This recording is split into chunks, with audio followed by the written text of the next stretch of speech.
अरे एक और बच्चा हमारा अच्छा किया, मॉन्टी, कितना 93 और समथिंग। उनका तो बढ़िया है ना। हाँ उसका तो जेई भी हो गया। कितना छुपा रुस्तम मतलब देखने से हाँ मेरे को भी नहीं लगता ना यार, sometimes you find a boy like उसका पोटेंशियल है, पर आपको भी पता नहीं, क्लास में आंसर नहीं कर रहा या समथिंग लाइक दैट, तो आप समझ ही नहीं पाते हैं कि क्या करेगा, कौन सा बम फोड़ेगा आगे जाके। Monty was some boy like that, चुपचाप खाली पूरा साल भर सुना नहीं, लेकिन जेई में भी 98.6 और इधर भी 93%, लाइक एक ही बार सीधे बम जैसा पड़ गया। मेरे को भी पता नहीं लगा, मतलब ऐसा भी क्लास में बैठ के वो हुनर दिखा रहा है। तो एक वो भी बम फटा, और एक जिससे एक्सपेक्टेशन था उसका इतना छाया नहीं, वो अंशु, उसको ज्यादा। आप लोग ये अच्छा कितने कितने लोग आया 90 प्लस इस बार? तो कुछ पे 33 लोग का 90 प्लस आया, लाइक ऑल ब्रांचेस। इंडिया में तो पूरा सर 1.5 लाख बच्चे को 90 प्लस ये 90 का जिस जिसका सुना उसमें भी बायो ब्रांच का ज्यादा अच्छा मार्क्स आया यहाँ पे। ओहो, कहीं कहीं पे सुनने में आया जहाँ बायो वाले बच्चों का ज्यादा नंबर आया है, कुछ कुछ स्कूल में ऐसे भी हुआ। खैर जो भी हुआ, आज हम लोग मैग्नेटिज्म के लेक्चर नंबर 10 में, और लास्ट क्लास में मैंने आपको force on a moving charge in a uniform magnetic field ऐसा एक कॉन्सेप्ट पढ़ाया था। आज हम लोग देखेंगे कि किसी भी चार्ज पार्टिकल को जब आप यूनिफॉर्म इलेक्ट्रिक फील्ड में डालते हैं तो वो किस प्रकार का मोशन करता है। थोड़ा सा रिकैप कराऊंगा, लास्ट क्लास में क्या बताया था कि जब कभी भी आप किसी चार्ज को मैग्नेटिक फील्ड में किसी एक वेलोसिटी के साथ छोड़ देते हैं तो वो उसको क्या करता है, वो उसको सर्कुलर मोशन में डालता है। कब? सर्कुलर मोशन में वो उसको तब मूव कराता है जब वेलोसिटी और मैग्नेटिक फील्ड का एंगल 90 डिग्री है।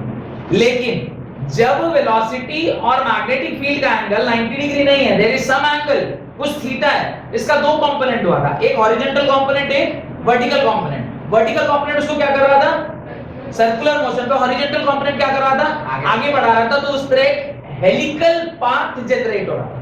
इतना आपको ध्यान होना चाहिए, ये हम लोगों ने लास्ट क्लास में पढ़ा था। अब उसके आगे हम लोग देख रहे हैं कि अब आपसे क्या पूछ रहा है, अगला टॉपिक उसने कहा है motion of a charge particle in a uniform electric field. अभी मेरी समझ में पहले ये नहीं आ रहा मुझे कि क्यों हम लोग अचानक से मैग्नेटिक फील्ड पढ़ते पढ़ते motion of a charge particle electric field में देखने लग गए। मन में डाउट आपके पैदा होना चाहिए। हेडिंग आप डाल रहे हैं motion of a charge particle in a uniform electric field. क्या डाल रहे हैं? Motion of a charge particle in a uniform electric field. पढ़ आप क्या रहे हैं? Magnetism.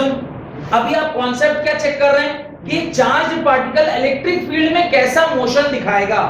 Why am I interested in knowing the motion of a charged particle when that is moving through a uniform electric field? ये बात को अभी समझ में आएगा जब मैं अगले टॉपिक का नाम आपको बोलूंगा। अगले टॉपिक में हम लोग पढ़ेंगे लॉरेंज फोर्स के बारे में। क्या बोल रहा हूं मैं? अगले टॉपिक में हम लोग पढ़ेंगे लॉरेंज फोर्स के बारे में। और लॉरेंज फोर्स कहता है कि जब कभी भी कोई वायर में करंट फ्लो कर रहा है, तो वायर में जब करंट फ्लो करता है there is two type of motion. कौन कौन सा? एक उसका यूनिफॉर्म मोशन है, that is with constant velocity. एक है with variable velocity. If it is moving with constant velocity, अगर वो कांस्टेंट वेलोसिटी से मूव कर रहा है तो वो किस प्रकार का इफेक्ट दिखाएगा? इलेक्ट्रिक इफेक्ट दिखाएगा। But if it is moving with variable velocity, वो कौन सा इफेक्ट दिखाएगा? मैग्नेटिक इफेक्ट दिखाएगा। अभी अगर वो मैग्नेटिक और इलेक्ट्रिक इफेक्ट दोनों एक साथ दिखा रहा है तो हमें उन दोनों का एक साथ फोर्स भी चेक करना होगा कि force because of electric field क्या आएगा और force because of magnetic field क्या आएगा, और दोनों की वजह से जो नेट मूवमेंट होगा वो कैसा होगा। ये सारी बातें तो तब समझ में आएगी ना जब हम मैग्नेटिक फील्ड को अलग से पढ़ लेंगे, इलेक्ट्रिक फील्ड को अलग से। तो वहां पे हमने मोशन चेक कर लिया, कैसा मोशन होता है? Circular motion when there is an angle of 90 degree between magnetic field and velocity. अभी अगर मैग्नेटिक फील्ड और वेलोसिटी के बीच में एंगल 90 डिग्री नहीं है तो वो हेलिकल पाथ में जा रहा है, यानी सर्कुलर भी है लेकिन साथ साथ आगे भी बढ़ रहा है। समथिंग लाइक स्पाइरल बाइंडिंग, जो मैंने आपको बताया था। स्पाइरल बाइंडिंग का एक एग्जांपल मेरे पास है, this example of spiral binding. अभी आप देख रहे हैं यही स्पाइरल है ना, ये देख के क्या लग रहा है, अभी आप अगर इसको रोटेट करेंगे ये क्या होगा, आगे भी बढ़ रहा है और गोल गोल भी घूम रहा है, गोल गोल भी घूमेगा और आगे भी बढ़ेगा, इसी को ना स्पाइरल बाइंडिंग बोलते हैं। दिस ओनली स्पाइरल बाइंडिंग, ये स्पाइरल बाइंडिंग। अभी हम लोग चेक कर रहे हैं कि motion of a charge particle in uniform electric field, electric field में चार्ज पार्टिकल कैसे बिहेव करता है। लिखना स्टार्ट करिए। Motion of a charge particle in an electric field is same as motion of a charge particle in an electric field is same as that of projectile in gravitational field, that of projectile in gravitational field. Motion of a charged particle in electric field is same as that of the motion of the projectile in gravitational field, that is parabolic in nature, that is parabolic in nature. इसको अगर मैं थोड़ी देर के लिए negative मान लूं कि ये मेरा नेगेटिवली चार्ज प्लेट है और ये पॉजिटिवली चार्ज प्लेट है, this is positively charge plate, तो जो मूविंग चार्ज है सपोज मैं उसे मान रहा हूं कि वो पॉजिटिवली चार्ज पार्टिकल है। अगर वो पॉजिटिवली चार्ज पार्टिकल होगा तो यहां से अगर वो जैसे ही इलेक्ट्रिक फील्ड के अंदर वो रे घुसेगा यहां तक तो सीधा गया होगा, जैसे ही यहां से इंटर करेगा इसकी डिफ्लेक्शन किस तरफ आनी स्टार्ट हो जाएगी, टुवर्ड्स दिस। ये जो इसका डिफ्लेक्शन है टुवर्ड्स इलेक्ट्रॉन, किसकी वजह से, ऑलवेज यहां से यहां क्या आ रहा होगा, एक इलेक्ट्रिक फील्ड लाइन बन रही होगी ना, और वही इलेक्ट्रिक फील्ड लाइन इसको क्या कर रहा होगा, धक्का लगा रहा होगा। As this is positively charge रे, ये पॉजिटिव चार्ज इसको क्या कर रहे होंगे, अपने से दूर भगा रहे होंगे, और ये नेगेटिवली चार्ज पार्टिकल इसको अपनी ओर क्या कर रहे होंगे, खींच रहे होंगे, अट्रैक्ट कर रहे होंगे। तो इस प्रकार से इसका मोशन एग्जैक्टली वैसा ही है, एक पैराबोलिक मोशन की तरह है। पैराबोलिक मोशन और आपने कहां देख रखा है, आपने पैराबोलिक मोशन देखा है एक और जगह जिसे हम ग्रेविटेशनल फील्ड में चेक करते हैं। अभी एक छोटा सा एग्जांपल दूंगा तो सेम मोशन आपको दिखाई देगा। एक बिल्डिंग के छत से अगर कोई बॉल को आप फेंकते हैं तो वो किस तरह गिरता है, ऐसे ही गिरता है ना। This is because of the influence of, यहां से आपने एक वेलोसिटी कंपोनेंट दिया लेकिन हर क्षण इसके ऊपर क्या काम कर रहा था, ग्रेविटी काम कर रहा था, इसलिए इसको इसने कैसे नीचे की ओर गिरा दिया। एग्जैक्टली वही हो रहा है कि आपने यहाँ पे पॉजिटिव चार्ज पार्टिकल डाला था, पॉजिटिव ने पॉजिटिव को रिपेल किया और नेगेटिव ने उसको अट्रैक्ट किया। इसकी ट्रैजेक्टरी जो है वो क्या हो गई, एक्चुअली में अगर कुछ नहीं होता तो क्या होना चाहिए था, ऐसे स्ट्रेट आना चाहिए था, ये इतने से क्या कर गया, डेविएट कर गया। This is angle of deviation, जितने से वो क्या कर गया, डेविएट कर गया। सवाल आपसे अगर पूछा जाएगा तो क्या पूछा जाएगा कि भाई ये जो डेविएशन है वो कितने का है, तो अल्फा, ये आपसे डेविएशन डेल्टा पूछा जा सकता है। सेकंड जो सवाल आपसे पूछेगा कि उसका नेचर, ऑब्जेक्टिव में जो सवाल पूछा जाएगा क्या पूछा जाएगा, उसका नेचर कैसा था, तो आप क्या बोलेंगे, उसका नेचर कैसा है, पैराबोलिक इन नेचर। ये दो ही टाइप के क्वेश्चन बनने की संभावना है। तीसरा भाई इसका न्यूमेरिकल जो देखेंगे, यानी इसका जो अभी हम लोग डेरिवेशन देखेंगे उसमें आपको पता चलेगा तीसरा क्या आएगा।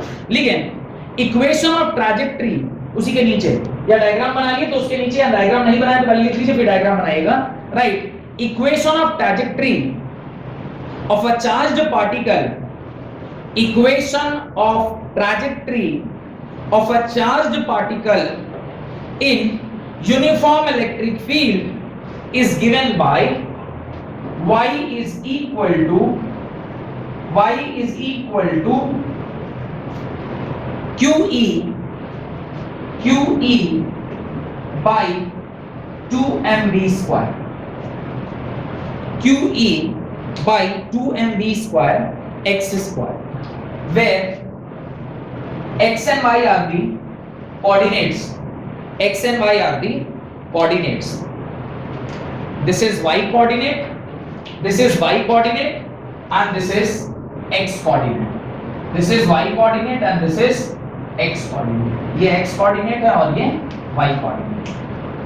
अब ट्रैजेक्टरी का मतलब क्या होता है, क्लास 11th फिजिक्स में आपको ट्रैजेक्टरी का मतलब आपको बताया गया होगा। What is trajectory, the path followed by anything. Trajectory किसी भी चीज की हो सकती है, अगर under the influence of gravity है तो that is called as trajectory of projectile motion, क्योंकि ग्रेविटी के इंफ्लुएंस में जो बॉडी कोई भी मास को आप ऊपर की ओर फेंकेंगे तो वो जो पाथ ट्रैवल करता है उसको हम लोग प्रोजेक्टाइल बोलते हैं। इसलिए आपने 11th में पढ़ा था trajectory of a projectile motion, याद होगा y is equal to some tan theta sin theta g x square करके एक बड़ा सा कुछ एक इक्वेशन आएगा।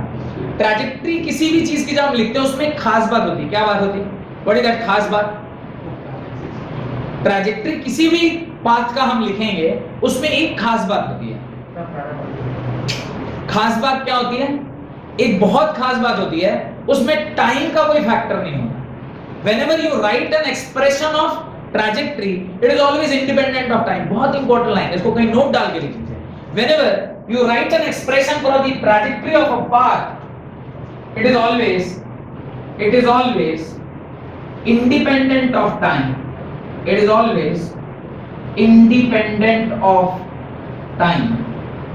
टाइम का उससे कोई लेना देना नहीं होता है। हमेशा ट्रैजेक्टरी का जो इक्वेशन है it is independent of time. कोई दिक्कत? तो आपको भी क्या याद रखना है? दो प्रकार के मोशन हो रहे। कौन कौन से?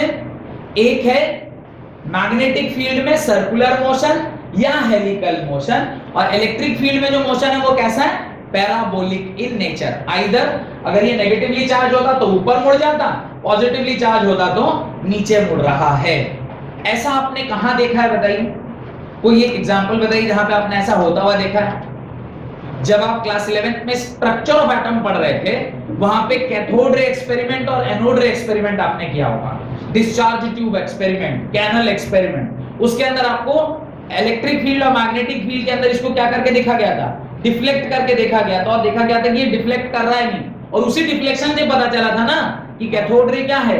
एक नेगेटिवली चार्ज रेज है, और एनोड रे क्या है? एक पॉजिटिवली चार्ज रे। ये उसी से पता चला था due to with the help of deflection. वही डिफ्लेक्शन तो करा रहे हो, क्या करा रहे हैं? सेम। तो इलेक्ट्रिक फील्ड का तो कई सारा एग्जांपल ऑलरेडी आपको पहले से भी पता है। वेयर, इसके नीचे लिखिए, where q is the amount of charge of the particle, where q is the amount of charge of the particle, m is mass of the charge particle, m is mass of the charge particle, e is capital E is electric field intensity, E is electric field intensity, v is velocity of the charge particle। ये जो body move कर रही होगी ये जरूर किसी ना किसी वेलोसिटी से मूव कर रही होगी, तो इसका एक वेलोसिटी होगा, इस पर कुछ चार्ज रहा होगा, ये कुछ फील्ड रहा होगा। इन्हीं सब पैरामीटर्स के ऊपर ये क्या कर रहा है? डिपेंड कर रहा है।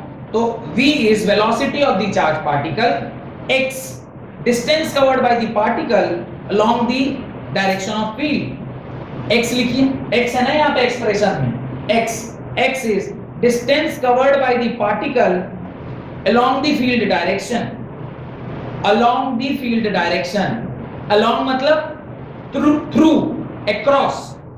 y is distance covered perpendicular to the direction of electric field, electric field के direction के perpendicular जो distance travel किया गया है that is only known as y। done? distance covered perpendicular to the direction of electric field। और इसी को जब हम लोग काइनेटिक एनर्जी के टर्म्स में लिखेंगे, इसी एक्सप्रेशन को, क्यों है काइनेटिक एनर्जी का ध्यान आ रहा है? हाफ mv स्क्वायर का फैक्टर बन रहा है। हाफ mv स्क्वायर का चूंकि फैक्टर बन रहा है, थोड़ा सा ध्यान से देखिएगा तो आप लोग भी बता सकते हैं।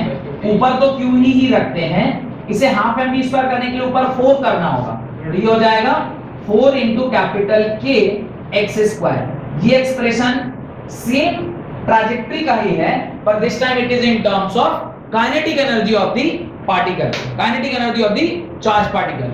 हाफ mv स्क्वायर होता है ना, तो हाफ mv स्क्वायर बनाने के लिए इसको क्या करना पड़ेगा? 4 से गुना करना पड़ेगा, तब ना ये हाफ mv स्क्वायर आएगा। तो ये 4 टाइम्स वो पर्टिकुलर एक्सप्रेशन आ जाएगा। न्यूमेरिकल लिखें question. An electron enters electric field, an electron enters an electric field of 10 raised to the power 4 volt per meter। An electron enters electric field of 10 raised to the power 4 volt per meter perpendicular to the field with a velocity of 10 raised power 6 an electron enters electric field of 10 raised to the power 4 volt per meter. Electric field कितना दिया हुआ है? 10 raised to power 4 volt per metre आपको दिया गया है. Next आगे लिखिए perpendicular to the field with the velocity of perpendicular to the field with a velocity of 10 raised power 6 metre पर सेकेंड. ये जो वेलोसिटी है जिसे यहाँ पर इंटर कर रहा है उसे क्या बोला गया? 10 raised power 6 मीटर पर second. What is the vertical displacement? What is the vertical displacement of electron after 3 millisecond? After 3 millisecond 3 millisecond के बाद इस इलेक्ट्रॉन का ये जो चार्ज पार्टिकल है उसका y में कितना डिस्प्लेसमेंट हुआ रहेगा. इंफॉर्मेशन के लिए लिख लीजिए मास ऑफ इलेक्ट्रॉन कितना होता है? अगर किसी को याद है तो बताइए. Mass of electron is equal to 9.11 into 10 raised power minus 31 kg. Charge of electron is equal to minus 1.6 into 10 raise power minus 19 coulomb. सारा कुछ आपको दिया हुआ है, आपको क्या निकालना है? y निकालना है. लेकिन y निकालना इतना आसान नहीं होगा. रीजन कि आपको x नहीं दिया हुआ है, x की जगह पर क्या दिया हुआ है? टाइम दिया हुआ है, टाइम t. जबकि मैंने क्लियरली लिखा है this equation of trajectory is independent of time. ठीक है, बुद्धि लगाइए और इसको सॉल्व. अभी मुझे बताइए क्या हॉरिजॉन्टल डायरेक्शन में कोई फोर्स है? यहां पर सिर्फ एक ही फोर्स है दैट इज ग्रेविटी. सॉरी, एक ही फोर्स है दैट इज इलेक्ट्रिक फील्ड और दूसरा यहां कोई फोर्स नहीं. मास इतना नेग्लिजिबल है, मास है 10 रेज़ पावर 31 kg. 31 kg मतलब समझ रहे हैं? अरे आदमी 1 ग्राम तक ही निगलेक्ट करने लग जाता है. 1 ग्राम 10 रेज़ पावर -3 पे नेगलेक्ट कर रहा है. ये 10 रेज़ पावर -31 उस पे क्या ग्रेविटी काम करेगा? ग्रेविटी ऑलमोस्ट जीरो, क्योंकि ग्रेविटी भी लगेगी पर ग्रेविटी काम नहीं करेगा. ग्रेविटी को भी नेगलेक्ट करेंगे. तो हॉरिजॉन्टल डायरेक्शन में there is no force. No force means no acceleration. If acceleration नहीं होता है तो आप आसानी से distance is equal to speed into time का फॉर्मूला लगा सकते हैं. ये इसलिए पता होना जरूरी है. 2 फॉर्मूला हमें पता होता है. एक होता है distance is equal to ut plus half at square और एक होता है distance is equal to vt. ये फॉर्मूला कब लगाते हैं और ये फॉर्मूला कब लगाते हैं? ऊपर वाला फॉर्मूला तब लगाते हैं जब body is moving with constant velocity. Body सिर्फ और सिर्फ कांस्टेंट वेलोसिटी से जब मूव करती है तो ऊपर वाला लगाते हैं. कांस्टेंट वेलोसिटी से मूव करने का मतलब होता है body is not accelerated. Body is not accelerated मतलब there is no force acting on it. Horizontal direction में there is no force acting on it. Hence I can write x is equal to vt. उसके बाद जब आप यहां x is equal to क्या लिख देंगे? vt लिखेंगे. ये क्या हो जाएगा? v square t square. v square से v square cancel. y is equal to qe t by 2m. सारा चीज आपको पता था, वैल्यू पुट करते और आंसर आ जाता. इतना आसान सवाल और इतने आसान कॉन्सेप्ट के साथ आपको पूछा गया लेकिन आप उसका आंसर नहीं दे पाए. डन? किसका? y का value 7.9 into 10 raised power 9 metre. 7.9 into 10 raised power 9 metre. Heading डालें. हेडिंग डालें 7.9 into 10 raised power 9 मीटर. सारी वैल्यूज को पुट कर लीजिएगा. 7.9 into 10 raised power 9 meter will be the value of this particular question. Heading डालें Lorentz force LORENTZ. Lorentz force LORENTZ. Force Lorentz force LORENTZ. Lorentz force LORENTZ. Lorentz force लिखें. Force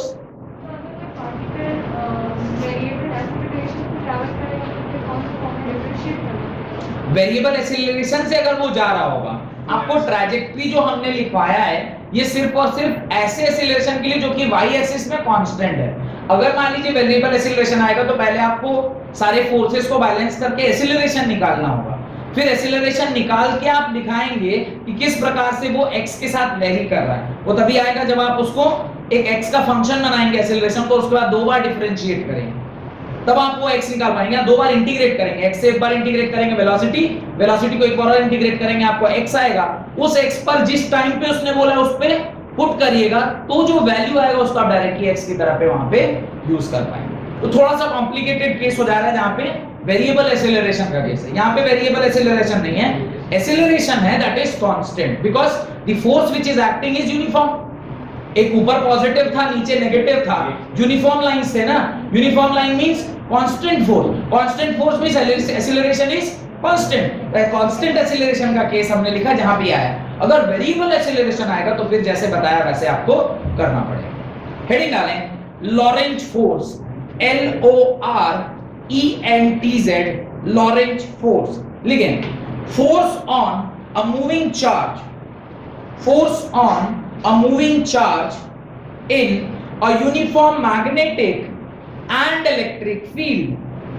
Force on a moving charge in a uniform magnetic and electric field is given by Lorentz force, is given by Lorentz force.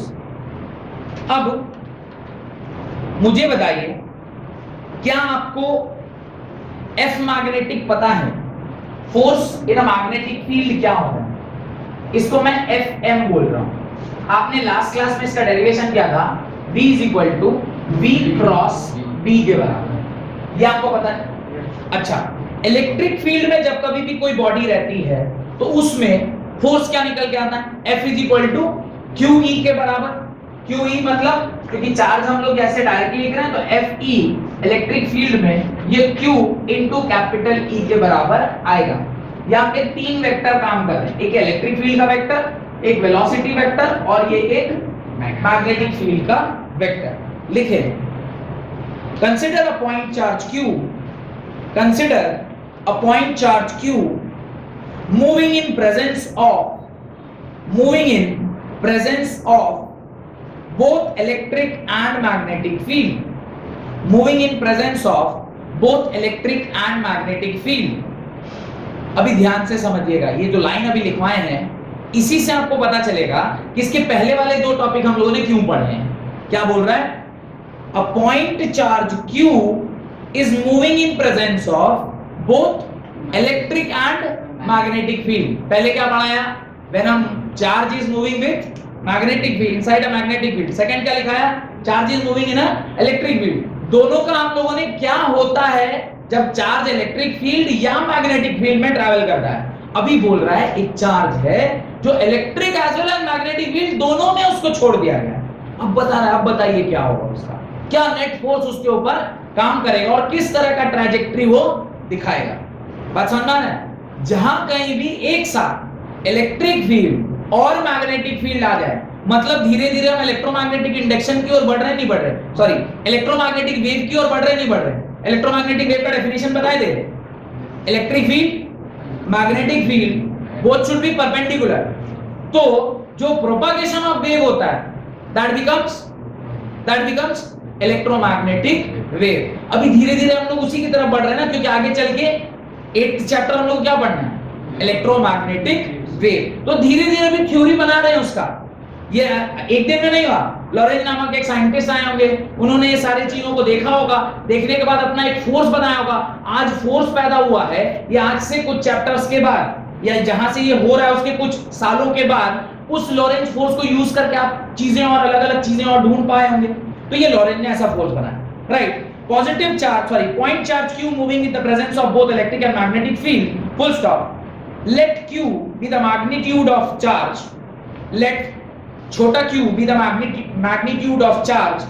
V be the velocity of the point charge. छोटा v with the velocity of the point charge, capital B with a magnetic field, capital B with a magnetic field and capital E with the electric field. जो चार चीजें आपको required है वो चार चीजों के बारे में उसने कह दिया। Q क्या है? एक पॉइंट चार्ज है। V वो वेलोसिटी जिससे वो पॉइंट चार्ज ट्रैवल कर रहा है। B मैग्नेटिक फील्ड और E क्या है? इलेक्ट्रिक फील्ड है। ये चारों चीजें वहां पर प्रेजेंट है। लिखिए आगे, the force due to magnetic field is given by, the force due to magnetic field is given by, ये फॉर्मूला आप लिखिए। Force due to magnetic field क्या आया? Force due to magnetic field is Fm is equal to QV cross B। इलेक्ट्रिक फील्ड की वजह से जो फोर्स आया वो क्या आया? Fe is equal to QE vector. तो नीचे ऊपर मैग्नेटिक फील्ड, नीचे इलेक्ट्रिक फील्ड। पैराग्राफ चेंज करिए, इन दोनों को लिखने के बाद इसके नीचे लिखिए the sum of these forces represent the net force, the sum of these forces represent the net force that can be exerted upon a particle. The sum of these forces माने magnetic force as well as electric force, these forces represent the net force that can be exerted on a particle, due to electric charge Q, this sum of forces is known as Lorentz force. This sum of forces is known as Lorentz force. F Lorentz force is equal to F force due to electric field and plus force due to magnetic field। क्योंकि जब कोई charge एक electric और magnetic field में inter करेगा तो उसके ऊपर दोनों की वजह से क्या लगेगा? फोर्स लगेगा। एक को आप मैग्नेटिक फील्ड बोलेंगे, एक को आप इलेक्ट्रिक फील्ड बोलेंगे और दोनों के सम को लॉरेंज फोर्स बोला जाता है। यहां तक कोई डाउट? लॉरेंज फोर्स क्या है ये समझ में आ गया। अब ये लॉरेंज फोर्स को हम लोग, लॉरेंज फोर्स से हम क्या निकाल सकते हैं और लॉरेंज फोर्स का क्या मतलब होता है, कुछ तो कारण होगा ना जिसके लिए हम लोग ये पढ़ रहे हैं, तो वो अभी हम लोग देखते हैं। पहले इन दोनों का एक्सप्रेशन हम लोग इसके नीचे लिखते हैं। आपने F इलेक्ट्रिकल क्या लिखेंगे? Q E वेक्टर प्लस इसे क्या लिखेंगे? V cross B vector. यहां से Q कांस्टेंट होगा, E कॉमन ले लिए प्लस V क्रॉस B, ये आपका क्या हो जाएगा? F टोटल या F नेट। यही टोटल फोर्स क्या कहलाता है? लॉरेंज फोर्स कहलाता है। इसको आप डब्बे में बंद कर लिएगा। This total force is known as Lorentz force. इसी को हम लोग लॉरेंज फोर्स कहते हैं।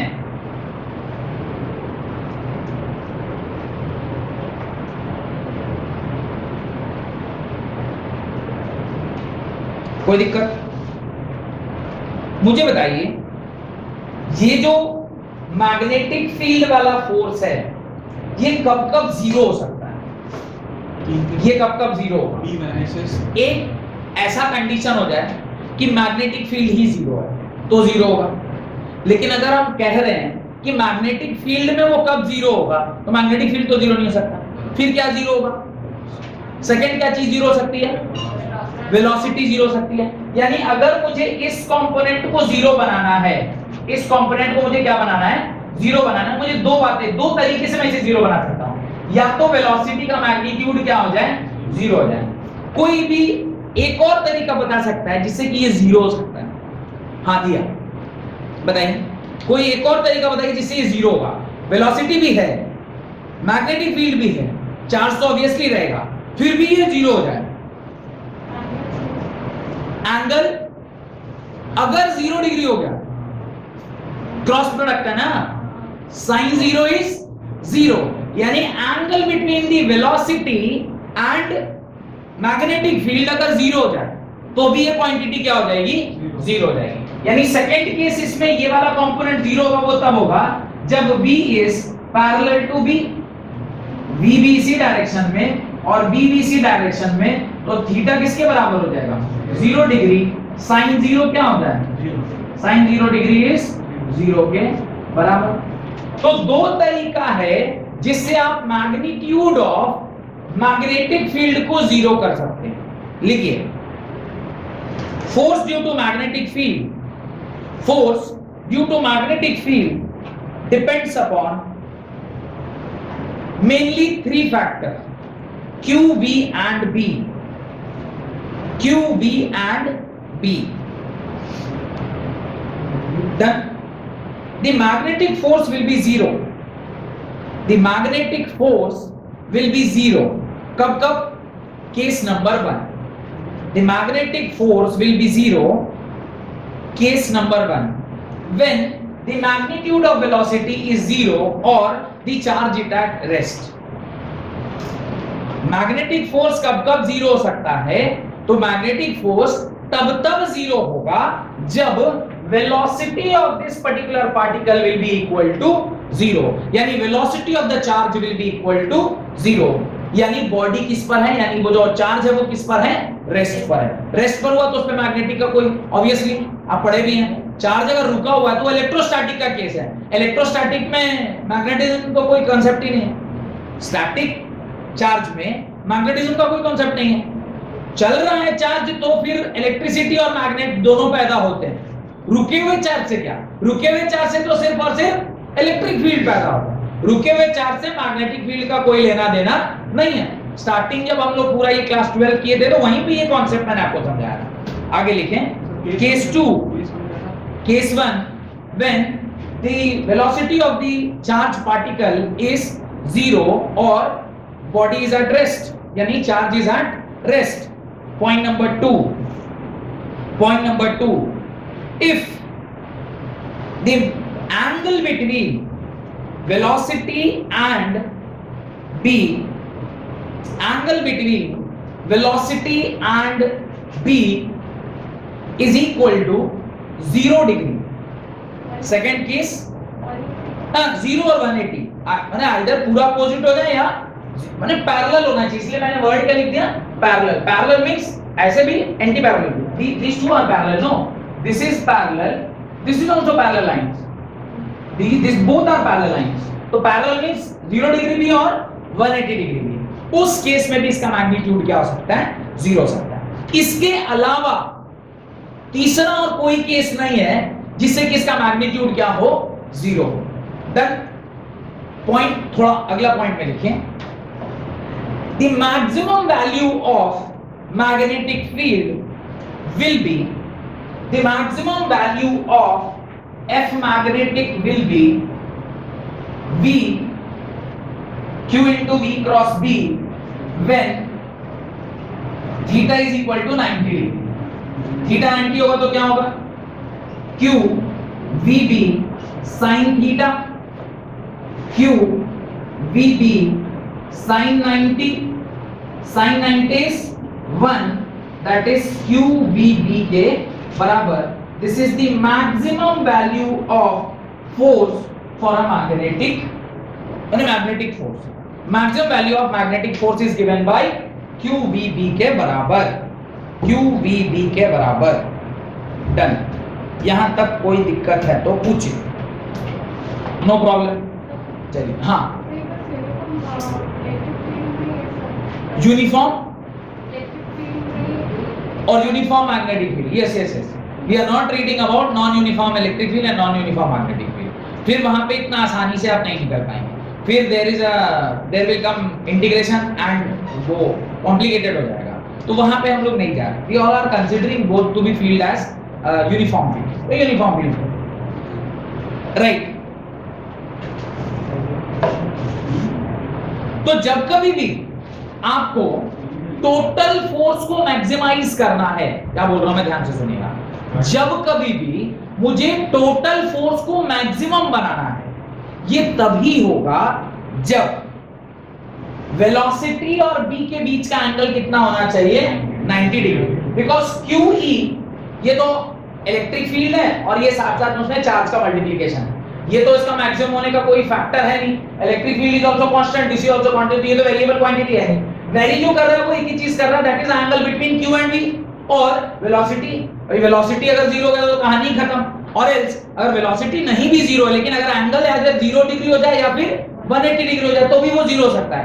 मैक्सिमम होने के लिए उसको क्या होना पड़ेगा, एक ही।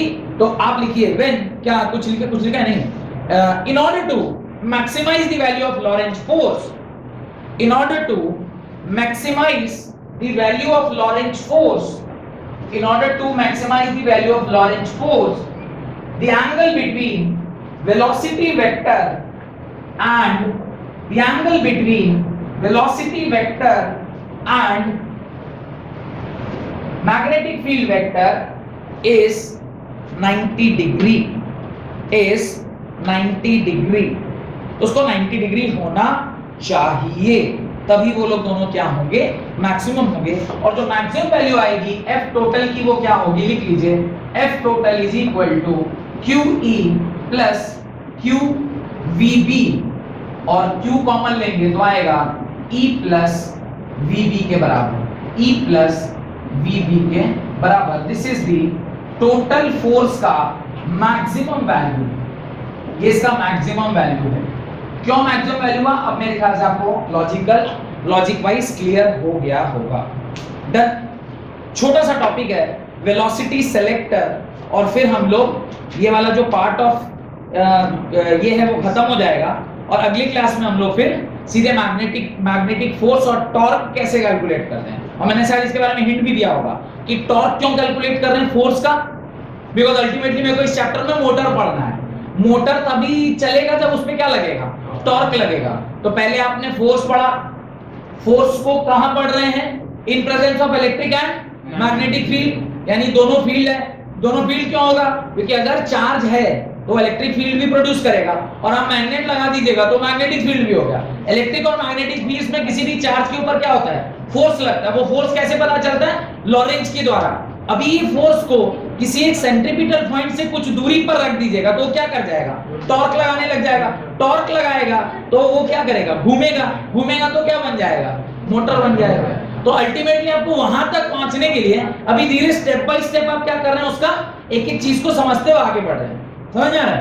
हेडिंग डालें वेलोसिटी सेलेक्टर, एक कॉन्सेप्ट है वेलोसिटी सेलेक्टर का, लिखिए velocity selector. Right.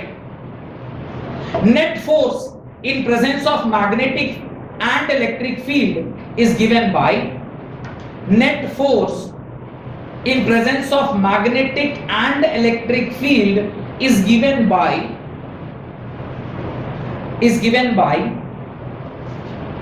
net force कितना होता है, already you know what is the net force. The net force is F net is equal to Q times E vector plus V cross B vector. This is the net force given by a particular charge when it is present in both electric and magnetic field. उसके नीचे लिखिए let electric field be in Z direction. Let electric field be in Z direction. Electric field कहाँ पे present है, Z direction में present है। Magnetic field is present in positive k direction. Magnetic field कहां present है, positive k direction. Magnetic field is present in positive k direction, and velocity is present in x direction. Velocity कहां present है, x direction में present है। इसको पहले दिमाग में विजुअलाइज करिए कि किस प्रकार से ये सारे कंपोनेंट्स प्रेजेंट हैं। मैं एक काम करता हूं, 3 कलर का मार्कर लेता हूं और उससे कोशिश करते हैं समझने का कि कहां पे क्या कंपोनेंट प्रेजेंट है। आप कलर की मदद से मुझे बताइएगा कि किस तरफ क्या प्रेजेंट है। एक ये ब्लैक मार्कर है, ब्लैक मार्कर की तरफ में क्या प्रेजेंट है, इलेक्ट्रिक फील्ड। ब्लू मार्कर की तरफ में क्या प्रेजेंट है, वेलोसिटी। और रेड मार्कर की तरफ में क्या प्रेजेंट है, magnetic field. Magnetic field is towards you, positive z axis. This is positive x axis and this is positive अब जिधर इलेक्ट्रिक फील्ड है, किसी भी चार्ज को अगर आप इस सेंट्रल लाइन पे रखे हैं, ध्यान से देखिएगा जो अभी मैं समझा रहा हूं, अगर ये समझ में आ गया तो इसका डेरिवेशन 2 मिनट में समझ में आ जाएगा, पर ये समझना बहुत जरूरी है। ये वाला क्या है? इलेक्ट्रिक फील्ड है, यानी अगर चार्ज ओरिजिन पे रखा है तो उसके ऊपर फोर्स किस डायरेक्शन में लगेगा। तो मैंने आपको जब इलेक्ट्रोस्टैटिक पढ़ाया होगा वहां बताया होगा कि इलेक्ट्रिक फील्ड का जो डायरेक्शन होता है that is only the direction of force. Force का direction is the force of electric field. Electric field ऊपर है तो फोर्स भी कहां जाएगा? ऊपर। यानी इलेक्ट्रिक फील्ड वाला जो कंपोनेंट है F टोटल में वो कहां जा रहा होगा? ऊपर जा रहा होगा। इस पॉइंट में किसको कोई डाउट है तो पूछे। कोई डाउट है? फिर से मैं एक बार बोल रहा हूं, इलेक्ट्रिक फील्ड का direction is the direction of force for any particular charge। हम लोग इलेक्ट्रोस्टैट में पढ़े, इलेक्ट्रिक फील्ड का डायरेक्शन चूंकि ऊपर है तो जो फोर्स इलेक्ट्रिक फील्ड की वजह से उस पर्टिकुलर चार्ज पर पड़ रहा होगा वो भी कहां जा रहा होगा? ऊपर जा रहा होगा। इसको थोड़ी देर के लिए रख देते, भूल जाइए, ऊपर चला गया। किसके ऊपर? इलेक्ट्रिक फील्ड की वजह से जो फोर्स था वो ऊपर चला गया। अभी आपने सेकेंड वाला फोर्स क्या है? Electric field force because of magnetic field. Magnetic field का फोर्स निकलता है F is equal to Q bracket V cross B। सब लोग अपना राइट हैंड निकालिए, वेलोसिटी वेक्टर की तरफ लेके जाइए। वेलोसिटी वेक्टर किधर है? एक्स एक्सिस में। फील्ड वेक्टर किधर है? जेड एक्सिस में। फोर्स कहां लगा? नीचे। किधर नीचे? नेगेटिव वाई एक्सिस में। सबका आ रहा है? आप सब लोग देखिए बोर्ड पर, ये कौन सा फील्ड है? ये कौन सा डायरेक्शन हुआ? वेलोसिटी का डायरेक्शन। ये कौन सा डायरेक्शन हुआ? मैग्नेटिक फील्ड का। V क्रॉस B कहां जा रहा है? नीचे। अब मैं इन दोनों को छोड़ देता हूं और दो मार्कर उठाता हूं। एक ऊपर जा रहा है फोर्स जो किसकी वजह से था? इलेक्ट्रिक फील्ड की वजह से। एक फोर्स नीचे आ रहा है जो किसकी वजह से है? मैग्नेटिक फील्ड की वजह से। फोर्सेस का जो डायरेक्शन है वो एग्जैक्टली अपोजिट निकल के है। यानी अगर कोई चार्ज यहां बीच में रख दिया जाए और इस प्रकार से उस पर इलेक्ट्रिक फील्ड और मैग्नेटिक फील्ड एडजस्ट करें कि ये वेक्टर के बराबर हो जाए, तो बॉडी जो चार्ज बीच में रखा हुआ है वो कहां मूव करेगा? सोच के बताइए, सोच के बताइए। फिर से सवाल सुनिए, ध्यान से सुनिए। ऊपर कौन सा फोर्स लग रहा है? Electric field. नीचे कौन सा फोर्स लग रहा है? Magnetic field. एक टाइम ऐसा है जिसपे electric field becomes equal to magnetic field. हो सकता है ना, उस टाइम पे ये दोनों फोर्स कैंसल आउट हो गए। आपका जो चार्ज ओरिजिन पे रखा हुआ था वो किधर मूव करेगा? पॉजिटिव एक्स एक्सिस में with simple velocity because net force on that particular charge is 0। इसीलिए इस टॉपिक का हेडिंग डाला गया क्या? Velocity selector. If you want to select a particular velocity, I want a charge to move towards that particular gate which suppose करिए 200 kilometre per hour, क्या करना होगा? इलेक्ट्रिक फील्ड और मैग्नेटिक फील्ड की वजह से जो फोर्स है उसको इस तरह से एडजस्ट करना होगा कि ये दोनों आपस में क्या हो जाए? कैंसल आउट हो जाए और जो चार्ज है वो सीधा सीधा जाके वहां पे टकरा जाए। उसी कंडीशन पे, जिस कंडीशन पे ये फोर्स इसके बराबर हो जाएगा, उसी कंडीशन को बोलते हैं वेलोसिटी सेलेक्टर कंडीशन। समझ आया? ये फोटो बनाइए उसके नीचे और फिर मैं उसके नीचे छोटा सा डेरिवेशन फटाक से कर देता हूं। कॉन्सेप्ट क्लियर हुआ? हो क्या है? हो रहा है तो फिर तो ये तो क्या है, ये तो मेरे हाथ का चीज है, तो फट से, इसमें तो कोई लफड़ा ही नहीं। अब Fnet आप क्या लिखोगे? Fnet आप लिखोगे QE J cap plus Q V cross B। अभी ये V क्रॉस B जब आप कर रहे हैं तो आप Fnet को अगली लाइन में क्या लिखोगे? ध्यान से देखो, QE Z cap plus Q V I cap cross B K cap और I cross K I K। देखिए I J K, I cap और K कैप करिएगा तो ये माइनस से आएगा, तो ये आ गया Q E J cap minus Q V B minus J cap. यानी यहां से अगर आप J कॉमन ले लोगे तो क्या बचेगा? Q E minus Q V B एक पॉइंट जिस पर QE किसके बराबर हो जाए, QVB के बराबर हो जाए, उस पॉइंट पर ये बॉडी कैसे मूव कर रही होगी, सिर्फ और सिर्फ एक सिंपल वेलोसिटी के साथ। किस डायरेक्शन में, ना इलेक्ट्रिक फील्ड के डायरेक्शन में, ना मैग्नेटिक फील्ड के फोर्स के डायरेक्शन में, सिर्फ वो कहां मूव कर रहा होगा, वेलोसिटी के डायरेक्शन में। तो ये उसके नीचे लिख लीजिएगा कि ये जो फॉर्मूला निकल के आया, दिस इज ओनली वेलोसिटी। ये क्या आपको बाद में लिख लीजिए, और ये लिख लीजिए एफ नेट, इसी को बोलते हैं वेलोसिटी सेलेक्टर का condition. This condition is known as velocity selector condition. और ऐसा ही जिस पॉइंट पर ये दोनों बराबर हो जाएगा, उस टाइम पे सिर्फ और सिर्फ उसके पास क्या बच जाएगा, वेलोसिटी। ये दोनों बराबर हो रहे हैं, देखिए QE is equal to QVB के बराबर। एक अननोन है वेलोसिटी, Q से Q कैंसिल हो गया, और ये कितना बच जाएगा, E बाई B। इसी वेलोसिटी को हम लोग पता करना चाहते हैं, जो कि रेशियो होता है E बाई B का। जिस टाइम पर E और B का रेशियो क्या हो जाए, 1 हो जाए, उस टाइम बॉडी आपका सिर्फ वेलोसिटी के साथ ना ऊपर की ओर मूव कर रहा है, ना नीचे की ओर मूव कर रहा है, एक तीसरे ही डायरेक्शन में मूव कर रहा है। बात समझ में आ गई? ये लिख लीजिएगा यहां तक, उसके नीचे बस 2 लाइनें ऐड करिए, और फिर आज की क्लास को यहीं समाप्त करते हैं। Right. Thus electric and magnetic force are opposite in direction. अभी मेरे ख्याल से वो लॉजिकली भी क्लियर हुआ ना आपको। Electric and magnetic force are opposite in direction. Electric and magnetic force are opposite in direction. If we adjust, paragraph change कर लीजिए, if we adjust the value of E and B, if we adjust the value of E and B such that the magnitude of force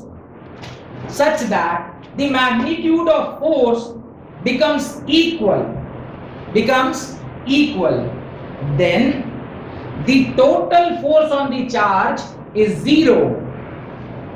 If we adjust the value of E and B such that the magnitude of two forces becomes equal to 0, then total force on the charge is 0. Total force on the charge is 0. Total force 0 हो गया, होगा क्या उससे, the charge will move in a field undeflected. वो कैसे move करेगा, एक constant velocity से, ना इलेक्ट्रिक फील्ड के द्वारा डिफ्लेक्शन आएगा, ना मैग्नेटिक फील्ड के द्वारा डिफ्लेक्शन आएगा, और वो अनडिफ्लेक्टेड एक्स एक्सिस में जिधर आपने वेलोसिटी लिया था, वो कांस्टेंट वेलोसिटी से चलता चला जाएगा, बिकॉज नेट फोर्स क्या हो गया था, आपस में कैंसिल हो गया था। और वो वेलोसिटी कैसे निकालते हैं, तो आप ये कंडीशन देखिए, ये कब होगा, जब QE becomes equal to QVB। QV और QE को बराबर कर दिया, Q से Q कैंसिल हुआ, V is equal to E by B। ये समझ में आ गया? उसके नीचे लिखें, the above condition can be used to select a charge particle। ये कंडीशन, ये जो डब्बा बनाया ना आपने, V is equal to E by B, इसके बारे में बात कर रहे हैं। The above condition can be used to select a charge particle of particular velocity। अब आप अपने हिसाब से वेलोसिटी सेलेक्ट कर सकते हैं ना, E by B के रेशियो का एडजस्ट करके आप एक वेलोसिटी निकाल सकते हैं। तो the above condition can be used to select a charge particle of a particular velocity from charges moving with different speed, therefore it is known as velocity selector। इसलिए इसे वेलोसिटी सेलेक्टर बोला जाता है। बहुत बहुत धन्यवाद आज की क्लास अटेंड करने